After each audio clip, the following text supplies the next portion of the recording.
இந்த விதமான அதிருப்தி குரல்கள் அத்தனையும் டிஎம்கே கூட்டணியில் இருந்து மட்டும்தான் வந்திருக்கிறது. ஏடிஎம்கே கூட்டணியில இருந்து ஒரு குரல் அந்த மாதிரி இன்னைக்கு திடீர்னு இவங்க எல்லாம் பேசுறாங்கன்னா ரெண்டு காரணம். டிஎம்கே தற்போது பலவீனமாக இருக்கிறது என்று இவர்கள் எடை போடுகிறார்கள். ஃபியூச்சரிஸ்டிக்கா விஜய் பக்கம் போகலாம் என்றும் இவர்கள் நினைக்கிறார்கள். இப்போ டிஎம்கே கூட்டணி என்னவாக இருக்கிறதோ அதே ஷேப்ல 2029 இருக்காது. இது உறுதி. ஒரு வலுவான மூன்றாவது சக்தி உருவாகிறப்போ பெரிய அளவு மார்ஜின்ல யாருமே ஜெயிக்க முடியும். கோலஹலாஸ் டிவி யூடியூப் சேனல், இது வாய்மையின் எக்காலம். நாளை தேர்தல் முடிவுகள் வெளியாக உள்ள நிலையில் திமுக கூட்டணி கட்சி தலைவர்கள் வேறு தொனியில் பேச தொடங்கிவிட்டார்களே. வணக்கம் நண்பர்களே. அதாவது நாளைக்கு திங்கட்கிழமை மே 4ஆம் தேதி தமிழக சட்டப்பேரவை தேர்தல் வாக்கு எண்ணிக்கை நடைபெற உள்ளது. ஒரு குரூஷியல் டே, ஜட்ஜ்மெண்ட் டே. கரெக்டா அதுக்கு ஒரு சில நாட்களுக்கு முன்னால திமுக கூட்டணி கட்சி தலைவர்கள் திடீரென்று கொஞ்சம் டோனை மாத்தி வெவ்வேறு விதமாக பேச தொடங்கி உள்ளனர். இப்ப உதாரணத்துக்கு வைகோ எடுத்துக்கங்க. அவர் கரெக்டா மேடே அன்னைக்கு செய்தியாளர்கிட்ட பேசுறார். அப்போ அவர் ஒரு இடத்துல சொல்லுகிறார், தாவேக தவிர்க்க முடியாத சக்தியாக இருக்கும். தேர்தல் முடிவுகளில் தாவேக பல ஆச்சரியங்களை ஏற்படுத்தலாம். மாணவர்கள் மற்றும் முதல் முறை வாக்காளர்கள் மத்தியில் தாவேகாவுக்கு அதிக ஆதரவு கிடைக்க வாய்ப்புள்ளது என்று கூறியிருக்கிறார். TVK will be a force to reckon with and it may produce surprises when the results are declared. There is a possibility. There is a swing among the students and first-time voters in favor of TVK. இது அவர் சொல்லியிருக்கவே தேவையில்லை. நிருபர்கள் கேள்வியா கேட்டா கூட பதில் சொல்ல விரும்பவில்லைன்ட்டு தவிர்த்துட்டு கூட போயிருக்கலாம். ஆனால் மெனக்கெட்டு தாவேகாவை அவர் குளோரிஃபை பண்ணுகிறார். ஆக்சுவலா தாவேகாவை குளோரிஃபை பண்ணக்கூடிய எந்த ஒரு முயற்சியையும் ஸ்டாலின் ரசிக்க மாட்டார், திமுகவினர் ரசிக்க மாட்டார்கள். நல்லா தெரியும் வைகோவுக்கு. ஆனால் மெனக்கெட்டு தாவேகா தவிர்க்க முடியாத சக்தியாக இருக்கும் அப்படின்னு வைகோ சொல்லுகிறார். என்ன காரணம்? ரெண்டு இருக்கலாம். ஒன்னு, வைகோ சொல்ல முடியாத அளவுக்கு ஒரு மன கஷ்டத்தில் இருந்தார். என்னன்னா, மதிமுக சீட்டு கொடுத்துட்டு அத்தனை சீட்லயுமே அவங்கள உதயசூரியன் சின்னத்துல போட்டியிட சொல்லி நிர்பந்தித்தார்கள். சீர்காழியில மட்டும்தான் மதிமுக தன்னுடைய சொந்த சின்னத்தில் நிற்க அனுமதிக்கப்பட்டது. கடைசியில சீர்காழியிலும் உதயசூரியன் சின்னத்தில் தான் அவங்க போட்டியிடணும் சொல்லி நிர்பந்தம் செய்தார்கள். சோ எம்டிஎம்கே கேண்டிடேட்ஸ் கொஞ்சம் பேர் நிக்கிறாங்க. ஆனா அவங்க அத்தனை பேரும் உதயசூரியன் சின்னத்தில் நிற்கிறார்கள். ஒருவேளை நாளைக்கு அவங்கள சிலர் எம்எல்ஏக்கள் ஆனாலும் அவர்கள் சட்டப்படி திமுக எம்எல்ஏக்களாகத்தான் கருதப்படுவார்களே ஒழிய மதிமுக எம்எல்ஏக்களாக கருதப்பட மாட்டார்கள். இதனால வைகோவுக்கு என்ன பிரச்சனை அப்படின்னா, மதிமுகவுக்கான அங்கீகாரமே ரத்தாகலாம். ஏன்னா இந்த தேர்தலில் என்ன வெற்றியை பெற்றாலும், வெற்றி பெறுகிறாரா இல்லையாங்கிறது இரண்டாவது கேள்வி. ஏதோ ஓரிரு தொகுதிகளில் வெற்றி பெற்றால் கூட அது மதிமுகவினுடைய வெற்றியாக கருதப்படாது. அந்த வாக்குகள் மதிமுகவுக்கு போகாது.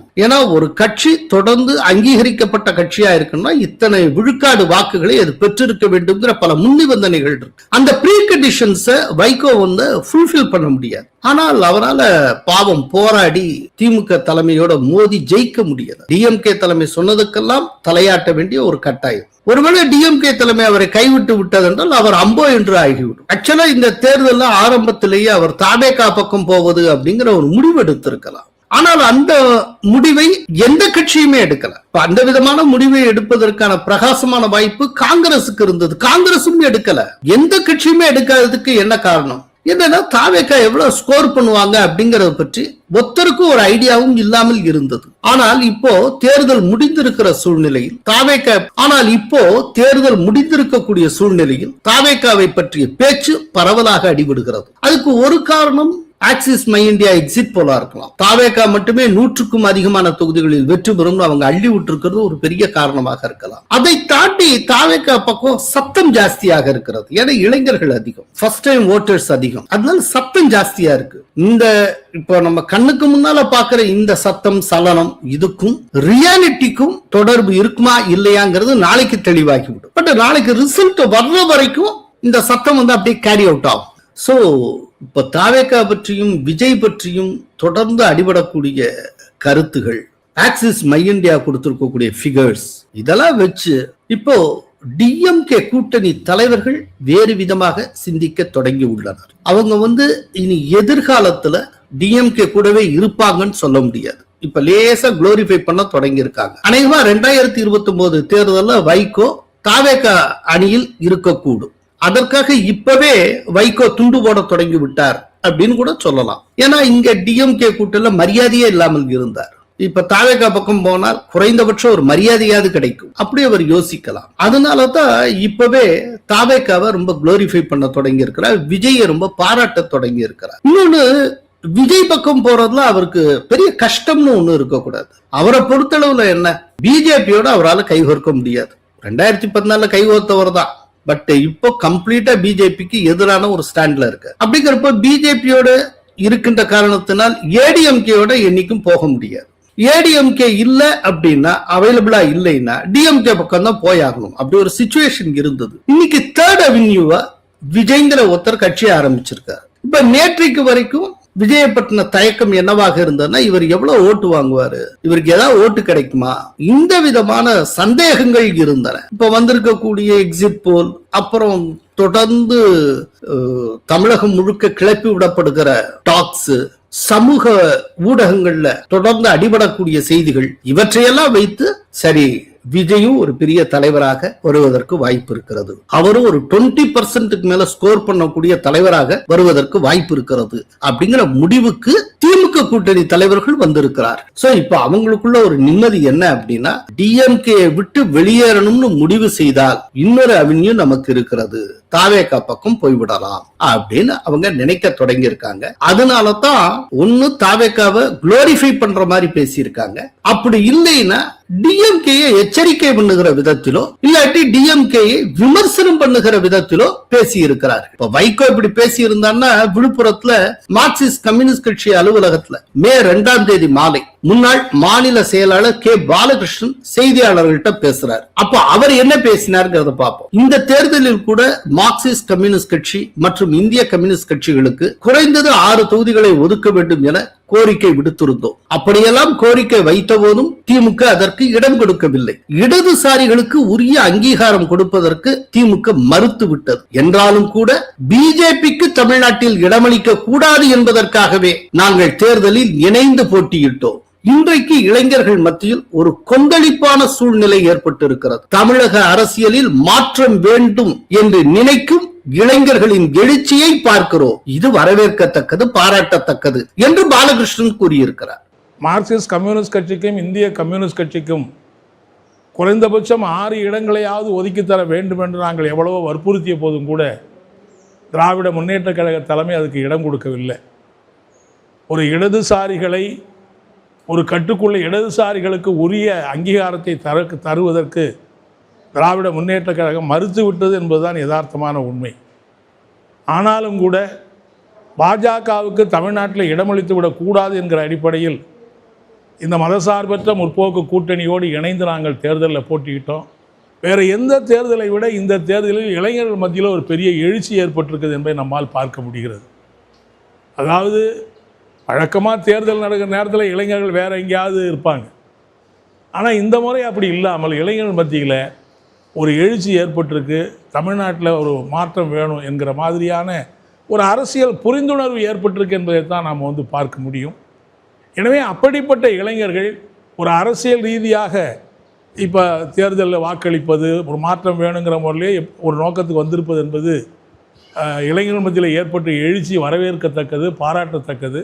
சோ அரசியல்ல மாற்றம் வேண்டும் அப்படின்னு நினைக்கக்கூடிய இளைஞர்களின் எழுச்சியை பார்க்கிறோம். இது வரவேற்கத்தக்கது அப்படிங்கிற வைகோ கொஞ்சம் வெளிப்படையா தாவேகா விஜய் பேரை சொல்லியே பாராட்டினார். இவர் அந்த பெயரை தவிர்த்து விட்டு ஆனால் தாவேகாவை பாராட்டி இருக்கிறார். வரவேற்புக்குரியது, பாராட்டத்தக்கது அப்படிங்கிற.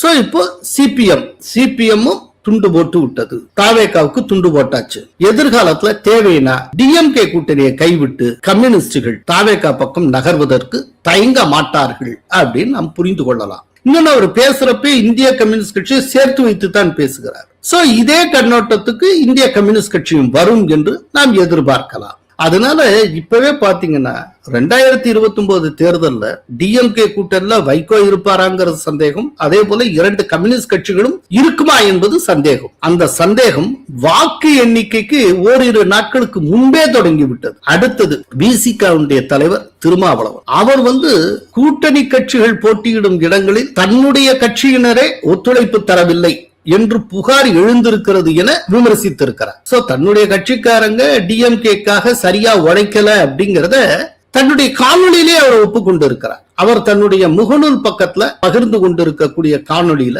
திருமாவளவன் என்ன பேசி இருக்கிறார் அப்படிங்கறத பார்ப்போம். அவர் என்ன பேசியிருக்காருன்னா, தமிழ்நாடு சட்டப்பேரவை தேர்தல் நடந்து முடிந்திருக்கும் நிலையில் விசிக போட்டியிடாத ஒரு சில தொகுதிகளில் விசிகவினர் கூட்டணி கட்சியினருக்கு ஒத்துழைப்பு கொடுக்கவில்லை என்று புகார் வந்திருக்கிறது. கூட்டணி கட்சிகளுக்கு ஒத்துழைக்காதவர்கள் குறித்து தகவல்கள் திரட்டப்படுகின்றன. குறிப்பாக நாம் போட்டியிடாத பிற தொகுதிகளில் நம்முடைய தோழமை கட்சிகளின் வேட்பாளர்களுக்கு தேர்தல் பணி ஆற்றியதில் தோழர்கள் ஒற்றுமையாக இருந்து பணியாற்றவில்லை என்கிற தகவல்கள் ஒரு சில தொகுதிகளில் இருந்து வந்துள்ளன. அது குறித்து தகவல்கள் திரட்டப்பட்டு வருகின்றன.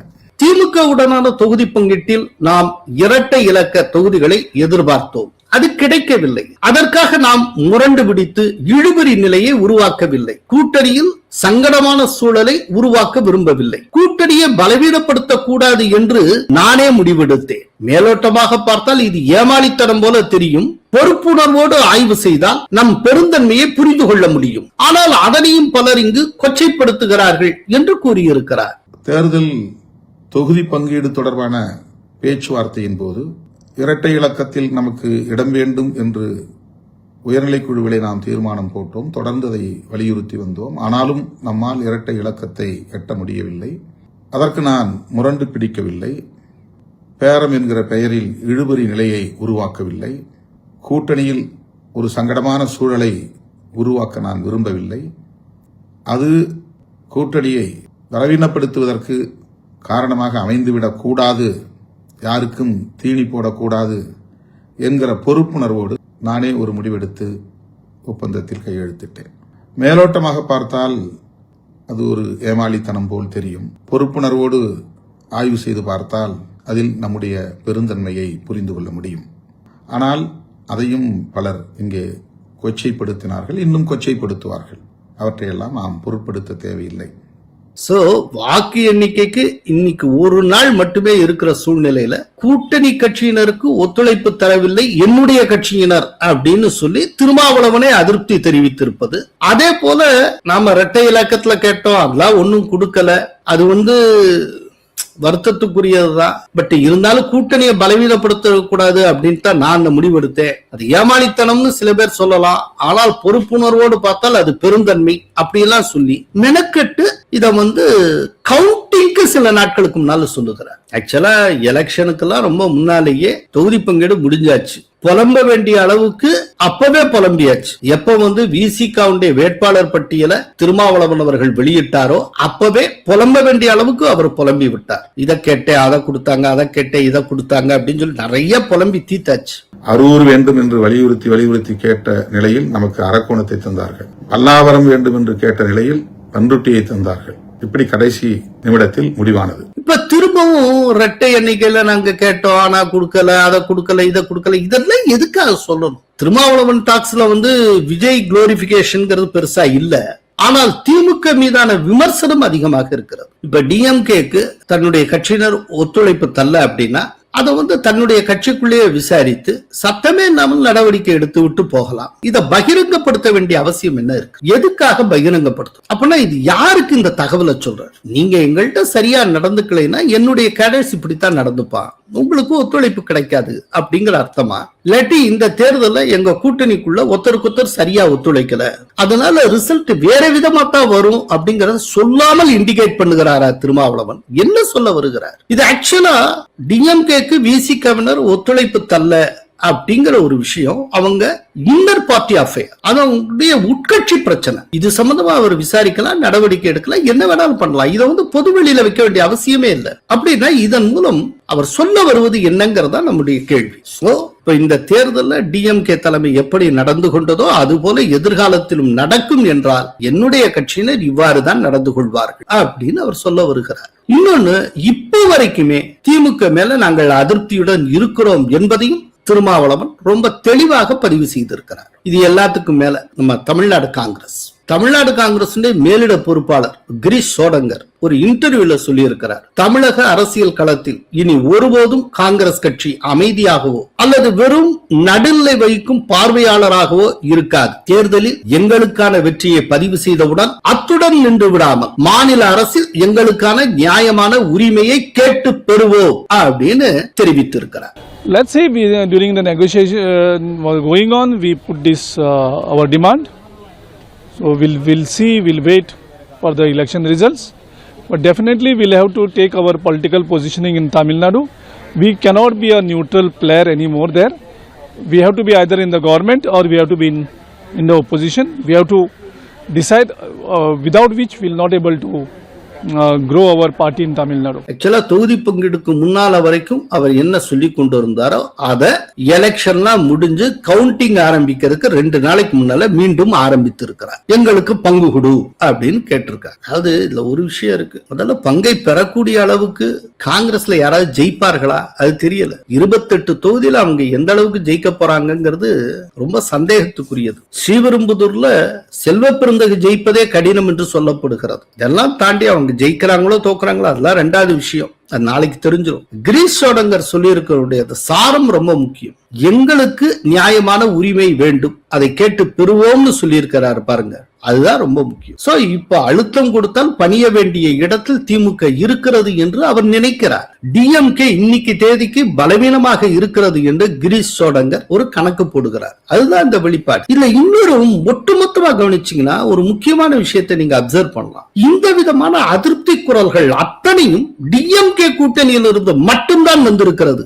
ஏடிஎம்கே கூட்டணியில இருந்து ஒரு குரல் அந்த மாதிரி வரும். இந்த விதமான அதிருப்தி குரல் இப்படி திடீர்னு கவுண்டிங் முன்னால வெடிக்கும்னா இவங்க தேர்தல் காலத்துல எவ்வளவு ஒத்துமையா இருந்திருப்பாங்க, இவங்க என்ன விதமா களமாடி இருப்பாங்க, இவர்களுடைய வெற்றி எத்தகையதாக இருக்கும் கொஞ்சம் யோசிச்சு பாருங்க. நாளைக்கு ரிசல்ட் வந்துரும், வண்டவாளம் தண்டவாளத்துல ஏறும், அது அன்னைக்கு பார்த்துப்போம். பட் இருந்தாலும் இன்னைக்கு திடீர்னு இவங்க எல்லாம் பேசுறாங்கன்னா 2 காரணம். டிஎம்கே தற்போது பலவீனமாக இருக்கிறது என்று இவர்கள் எடை போடுகிறார்கள். அதனால தேவையான அளவுக்கு டிஎம்கேக்கு ஒரு அழுத்தம் கொடுக்கலாம் என்று கருதுகிறார்கள். அதே நேரத்துல ஃபியூச்சரிஸ்டிக்கா விஜய் பக்கம் போகலாம் என்றும் இவர்கள் நினைக்கிறார்கள். என்ன பொறுத்தளவுல இது எல்லாத்தையும் கூட்டி கழிச்சு பார்த்தா ஒரு விஷயத்தை திட்டவட்டமாக சொல்ல முடியும். இப்போ டிஎம்கே கூட்டணி என்னவாக இருக்கிறதோ அதே ஷேப்ல 2029 இருக்காது, இது உறுதி. திமுக கூட்டணி தலைவர்களுடைய அதிருப்தி குரல்கள் அதைத்தான் உறுதி செய்கின்றன.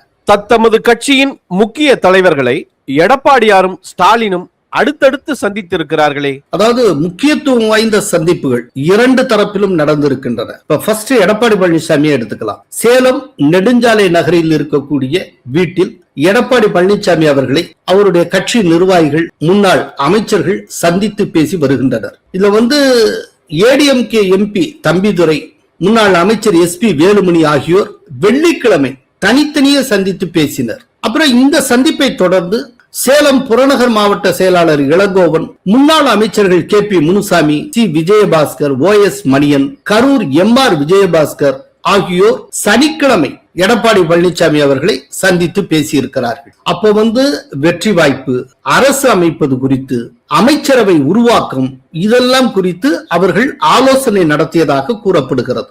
இதுக்கு மத்தியில ஸ்டாலின அவருடைய கூட்டணியை சேர்ந்த முக்கிய தலைவர்கள், அப்புறம் அவருடைய கட்சியை சேர்ந்த சில பிரமுகர்கள் திடீரென்று சந்தித்து பேச்சுவார்த்தை நடத்தி இருக்கின்றனர். இப்ப வாக்கு எண்ணிக்கை நாளை நடைபெறவுள்ள சூழ்நிலையில காங்கிரஸ் கட்சியுடைய வேட்பாளரும் அந்த கட்சியுடைய மாநில தலைவருமான செல்வ பெருந்தகை, அதே போல கொங்கு நாடு மக்கள் தேசிய கட்சியினுடைய தலைவரும் வேட்பாளரும் அந்த கட்சியுடைய பொதுச் செயலாளருமான ஈஸ்வரன், பொள்ளாச்சி தொகுதியினுடைய வேட்பாளர் நித்யானந்தம், இவர்களெல்லாம் முதல்வர் ஸ்டாலினை சென்னையில் சனிக்கிழமை சந்தித்து பேச்சுவார்த்தை நடத்தினர். அதோடு மட்டுமல்ல, திமுக வேட்பாளர்களான அமைச்சர் மு. சாமிநாதன், அப்புறம் கும்பகோணம் வேட்பாளர் சாக்கோட்டை அன்பழகன், ஜெயராமகிருஷ்ணன், டாக்டர் இந்திராணி, டாக்டர் ஆகா தருண், இவர்களும் முதல்வரை சந்தித்து பேசி இருக்கின்றனர். அவங்களுடைய பேச்சுவார்த்தையில தொகுதிகளில் வெற்றி வாய்ப்பு குறித்து ஸ்டாலினிடம் அவர்கள் எடுத்துரைத்ததாக கூறப்படுகிறது. சோ மொத்தத்துல நிறைய டிஸ்கஷன்ஸ் இப்போ போயிட்டு இருக்கு. எடப்பாடி சைட்லயும் போயிட்டு இருக்கு, ஸ்டாலின் சைட்லயும் போயிட்டு இருக்கு. இதுக்கு மத்தியில எடப்பாடியார தமிழக அரசுடைய முக்கியமான சில உயர் அதிகாரிகள், பியூரோக்ராட்ஸ் ஒரு 5-6 நாளைக்கு முன்னால சென்னையில இருக்கிற அவருடைய கேம்ப் ஆபீஸுக்கு வந்து பார்த்தார்கள் அப்படின்னு நம்ம கேள்விப்படுறோம். பட் எந்த ஆபீசர்ஸ் வந்தாங்க என்னங்கிற பேரு தெரியாது. பேரு தெரிஞ்சால் கூட நம்ம சொல்லக்கூடாது. பட் அந்த மாதிரி சந்திச்சிருக்காங்க. சோ ஸ்டாலினும் சரி எடப்பாடியாரும் சரி ரொம்ப தீவிரமான ஆலோசனையில் ஈடுபட்டு இருக்கின்றனர். அடுத்து என்ன செய்ய வேண்டும், தேர்தல் முடிவுகள் என்ன விதமாக வந்தால் நாம் என்ன விதமாக செயல்பட வேண்டும் அப்படிங்கறது பற்றின வியூகத்தை வகுப்பதற்கான ஆலோசனைகள் தொடர்ந்து இடம்பெற்று வருகின்றன. வாக்கு எண்ணிக்கையின் போது கலவரம் நிகழ வாய்ப்பிருப்பதாக எடப்பாடியார் எச்சரித்திருந்த நிலையில் ஆதவ் அர்ஜுனாவும் அதையே குறிப்பிடுகிறாரே. அதாவது எடப்பாடியார் சில நாட்களுக்கு முன்னால அந்த எக்ஸிட் போல் முடிவுகள் வந்ததை ஒட்டி ஒரு முக்கியமான அறிக்கை ஒன்று வெளியிட்டு இருந்தார். அது பற்றி நாம கூட விரிவாக அலசி இருந்தோம். அல்ல அவர் என்ன சொல்லி இருந்தார்னா, ஒரு ஃபால்ஸ் எக்ஸிட் போல் மூலமா நாம தான் ஜெயிப்போங்கிற உணர்வை திமுக உருவாக்க முயற்சி செய்கிறது. இந்த ஃபால்ஸ் எக்ஸிட் போல்ஸ்க்கு பின்னால டிஎம்கே இருக்கிறது. இதுக்கு என்ன காரணம் அப்படின்னா, இந்த விதமான எக்ஸிட் போல்ஸ் மூலமா டிஎம்கே கேடர்ஸ் மத்தியில ஒரு எதிர்பார்ப்பை உருவாக்கி, ஆனால் ரிசல்ட் வர்றப்போ அதுக்கு நேர் எதிரா போறப்போ அவர்களை உணர்ச்சிமயமான ஒரு சூழ்நிலையில் வைத்து பெரும் அளவுல ஒரு கலவரத்தை தூண்டுவதற்கான சதி திட்டமிடப்படுகிறது. வாக்கு எண்ணிக்கை நாளில் தில்லுமுள்ளு செய்யவும், பெரும் கலவரத்தை உருவாக்கி தமிழகத்தில் குழப்பத்தை ஏற்படுத்தவும் ஒரு சதி தீட்டப்பட்டு இருக்கிறது அப்படிங்கிற அந்த கோணத்துல எடப்பாடி பழனிசாமி அவர்கள் குறிப்பிட்டிருந்தார். அந்த அறிக்கையை வெளியிட்டிருந்தார். அப்படி அதே போல ஆதவ் அர்ஜுனா என்னன்னா, அவர் தமிழக தலைமை தேர்தல் அதிகாரி அர்ச்சனா பட்நாயக் கொடுத்திருக்கக்கூடிய கோரிக்கை மனுவுல என்ன சொல்லி இருக்கிறார்னா, தமிழ்நாட்டுல எல்லா வாக்கு எண்ணும் மையங்களும் பாதுகாப்பை பலப்படுத்த வேண்டும் அப்படின்னு சொல்லி இருக்கிறார். அதோடு மட்டுமல்ல, ஆதவ் அர்ஜுனா ரொம்ப முக்கியமான ஒரு கோரிக்கையை முன்வைத்திருக்கிறார். அது என்னன்னா, ஒவ்வொரு சுற்று முடிவுகளையும் அறிவிக்க வேண்டும்.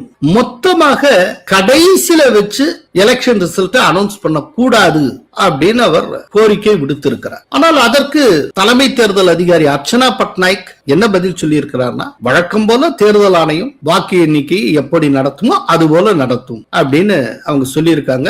இந்த விதமா அர்ச்சனா பட்நாயக் என்னிடம் பதில் சொன்னார் அப்படிங்கறத ஆதவ் அர்ஜுனா செய்தியாளர்களிடம் தெரிவித்திருக்கு. வழக்கம் போல எப்படி நடக்கும் அப்படின்னா, ஒவ்வொரு சுற்று முடிஞ்சது யார் லீடிங்கிறது தெரிய வரும். அதைத்தான் ஆதவ் அர்ஜுனாவும் எதிர்பார்க்கிறார். இந்த லீடிங் பொசிஷனே சொல்லாமல் அப்படியே வச்சிருந்து திடீர்னு கடைசியா யார் ஃபைனலா யார் ஜெயிச்சா அப்படின்னு சொல்லிட்டு மொத்தமா வச்சு சொல்றதுங்கிறது பல பிரச்சனைகளுக்கு இடம் கொடுக்கும். இப்போ தொடர்ந்து லீடிங் பொசிஷன் கரெக்டா அப்பப்போ சொல்லிக்கிட்டே வந்துட்டா, இப்ப கடைசி நேரத்துல அந்த முடிவை அறிவிக்கிறப்போ ஏதேனும் ஒரு தில்லுமுள்ளு நடந்தால் கூட, இப்ப தொடர்ந்து அறிவிச்சுட்டே வந்தப்போ இவங்க தானே லீடா இருந்தாங்க, இப்ப மட்டும் எப்படி மாறிச்சு அப்படின்னு ஒரு கேள்வி கேட்க முடியும். சில விஷயங்களை நீங்க வவுச் பண்ண முடியும். அதனால ஒவ்வொரு சுற்று முடிவையும் அப்பப்போ உடனே அறிவித்து விட வேண்டும் அப்படின்னு ஆதவ் அர்ஜுனா கோரிக்கை வைத்திருக்கிறார். ஆக்சுவலா அப்படித்தான் இது வரைக்கும் பண்ணிட்டு இருக்காங்க. இன்னைக்கு வரைக்கும் அப்படித்தான் நடந்திருக்கு. ஆனா எதுக்காக அந்த கோரிக்கையை வைத்தார் அப்படின்னு தெரியல. ஒருவேளை இந்த தடவை இந்த சுற்றுவாரியாக அறிவிக்காமல் மொத்தமாக முடிவை மட்டுமே அறிவிப்பது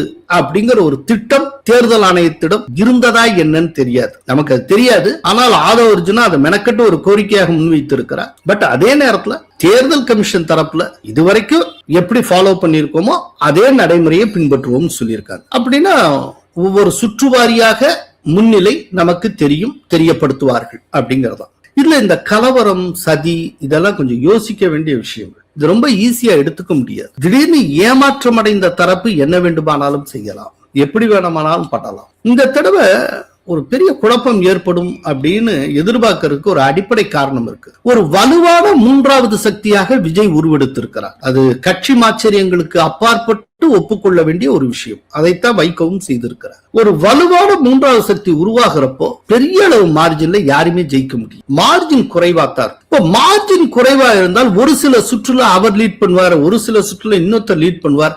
நிறைய ஏத்த இறக்கமா போய்கிட்டே இருக்கும். இப்போ இதுக்கு முன்னால நடந்த தேர்தலாம் பாத்தீங்கன்னா, ஒருத்தர் ஒரு பிரமாதமா லீட் பண்ணார்னா கடைசி வரைக்கும் லீட் பண்ணிட்டே போவார்ல, அப்படி ஒரு காட்சியை இந்த தடவை பாக்குறது அரிதனும் அரிதாக இருக்கும். ஒரு சில தொகுதிகள்ல ரொம்ப பெரிய ஒரு ஸ்ட்ராங் லீடர்ஸ், ரொம்ப முக்கியமான பிரமுகர்கள் ஆரம்பத்துல தொடக்கத்துல லீட் பண்ணிட்டு போவாங்க. அதுக்கு சாத்தியம் உண்டு. இப்போ உதாரணத்துக்கு எடப்பாடியை எடுத்துக்கிட்டீங்கன்னா அதுல முதல் சுற்றுல எடப்பாடி பழனிசாமி தான் லீட் பண்ணுவார். அதை இப்பவே நம்ம சொல்லிடலாம். ஆனால் அதே நேரத்தில் வேறு விதமா ஏராளமான தொகுதிகள்ல இழுபறியாவே இப்படி அப்படிமா போயிட்டு இருந்தால் அப்போ தொண்டர்கள் மனம் கலங்கி திடீர்னு ஒரு கொந்தளிப்பான சூழலுக்கு தள்ளப்படலாம் அப்படிங்கறது தான் எடப்பாடி பழனிசாமி அவர்கள் சொல்லி இருக்கிறார். இப்போ ஒரு உதாரணத்துக்கு சொல்லணும்னா ஜஸ்ட் நேற்றைக்கு இந்தியா டுடேல நேற்றைக்கு சுமன் சி ராமன் பேசி இருக்கிறார். அப்போ அவர் Axis my India exit poll முடிவுகளை கடுமையா விமர்சனம் பண்ணி பேசுகிறார். பேசுறப்போ ஒரு கேள்வி வைக்கிறார். அது என்ன கேள்வி அப்படின்னா, ஆக்சிஸ் மை இந்தியா இத்தனை தொகுதிகளை தாவேகா ஜெயிக்கும், இத்தனை தொகுதிகளை டிஎம்கே ஜெயிக்கும் அப்படிலாம் சும்மா அள்ளி விடுறாங்களே, ஆனால் தனித்தனியா ஒரு தொகுதிக்கு கூட அவங்க ஏன் இன்னார் ஜெயிப்பார் இன்னார் தோற்பார்னு சொல்லி முடிவை சொல்லல, தொகுதி வாரியா ஏன் சொல்லல? Everybody who says that Vijay is going to get 90 seats, 60 seats, 50 seats, please tell me the seats. Why don't you name, why don't you put out the data and say these are the seats? At least you don't have to tell. If Mr. Gupta says 98 to 120, let him give 30 or 40 seats which Vijay is surely winning. இப்ப JVC Sriram ஒரு கருத்து கணிப்பை நடத்தி இருக்கிறார், exit போல் conduct பண்ணி இருக்கிறார். நீங்கள் அது ஏற்கிறீர்கள் எதிர்க்கிறீர்கள் வேற விஷயம். ஆனால் அவர் 214 தொகுதிக்கும் தன்னுடைய கணிப்பை தந்திருக்கிறார். ஒவ்வொரு தொகுதியும் குறிப்பிட்டு ஜெயிக்கும் தோக்குங்கிறத அவர் சொல்லி இருக்கிறார். நீங்க அந்த மாதிரி ஏன் சொல்லல அப்படின்னு இந்தியா டுடே தொலைக்காட்சியில் அந்த ஆங்கர்ட்ட சுமன் சி ராமன் கேள்வி கேட்கிறார். One of the posters, JVC Sriram, has actually put out a list of seat by seat predictions. Now you can argue that he may be right, he may be wrong, but at least he has put it out.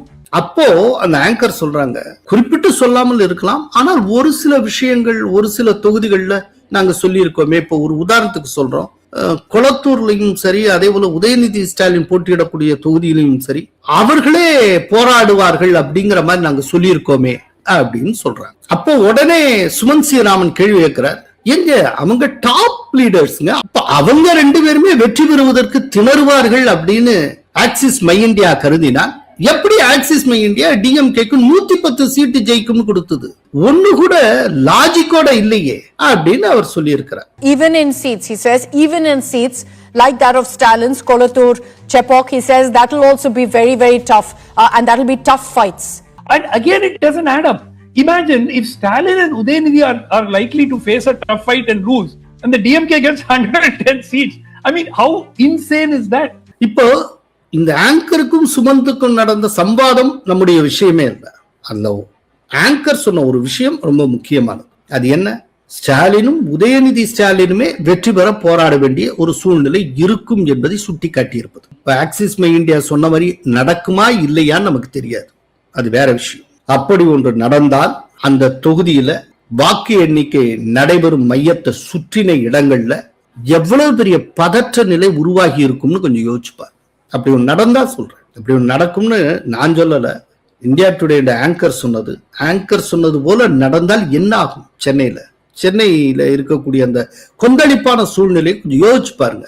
இதத்தான் எடப்பாடியார் தன்னுடைய அறிக்கையில mention பண்ணியிருக்கு. அதனால ரொம்ப ஒரு தீவிரமான பாதுகாப்பு இப்ப தமிழ்நாட்டுக்கு தேவைப்படுகிறது. தேர்தல் வாக்கு எண்ணிக்கை நாளிலும் சரி, அதை தொடர்ந்த நாட்களிலும் கூட தமிழ்நாட்டுக்கு பாதுகாப்பு தேவை. ஆனா இப்போ வரைக்குமே தமிழ்நாட்டுல பாதுகாப்பு பணியில 3 போர்ஸ் தான் ஈடுபடுத்தப்பட உள்ளனர். ஒன்னு காவல்துறை, இன்னொன்னு மாநில ஆயுத படை போலீஸ், 3வது மத்திய ஆயுதப்படை போலீஸ். இதை தாண்டி ராணுவத்தை இப்போ வரைக்குமே தேர்தல் ஆணையம் பயன்படுத்தவில்லை. அதற்கான தேவை வராது என்று நம்புவோம். நன்றி, வணக்கம். கோலஹலாஸ் டிவி யூடியூப் சேனல், இது வாய்மையின் எக்காலம்.